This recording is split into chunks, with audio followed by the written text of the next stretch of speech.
সাজানো ছাদ বাগানের সুজিত বলছিলাম। দেখো, আজ আমি দেখাচ্ছি বোগনভেলিয়া গাছের ডাল দিয়ে কীভাবে চারা করা যায়। কম বেশি সবারই বাগানে বোগনভেলিয়া গাছ আছে, বিভিন্ন কালারই আছে। আমার বাগানেও কিছু আছে।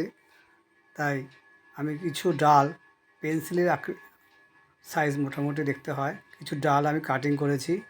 কাটিং করে আমি সেই ডালগুলোকে প্লাস্টিকের গ্লাসের মধ্যে সাদা বালির মধ্যে বসিয়ে দিয়েছি। বসানোর কয়েকদিন পর বালিগুলোতে একটু একটু জল দিতে শুরু করলাম। বালিগুলোকে ভিজে রাখতে হবে, আর একটি ছায়াযুক্ত জায়গায় রাখতে হয় যাতে রোদ না লাগে, আর আলো থাকা ভালো। এইভাবে আমি বেশ কয়েকদিন রেখে দিয়েছি। মাসখানেক ছিল আমার এই টবের মধ্যে রাখা।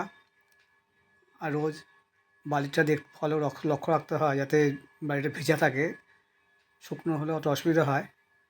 এইভাবে রাখার পর 1-1.5 মাস পর আমি দেখতে পেলাম গাছগুলো থেকে ডালগুলো থেকে শিকড় বেরিয়ে গেছে। শিকড় বেরিয়ে যাওয়ার পর তখন আমি এই গাছগুলোকে এবার অন্য একটা টবে প্রতিস্থাপন করতে হবে। তাই আমি মাস 2 পর 6 ইঞ্চি টবে মাটিতে সব গাছগুলোকে বসিয়ে দিলাম। বসিয়ে দেওয়ার পর গাছগুলো বেশ বড় হয়েছে, ডাল বেরিয়ে গেছে, বড় বড় ডাল হয়েছে। এইভাবে আমি আরও কয়েকদিন রাখার পর আমি বড় টবে 10 ইঞ্চি টবে ট্রান্সফার করে দেবো। দেখো, তোমরাও করতে পারো, খুব সহজ উপায়। আর লাগানোর সময় অতি অবশ্যই অ্যালোভেরা গাছের একটু কষ লাগিয়ে নিলে হয়, তাহলে গাছগুলো খুব ভালো হয়।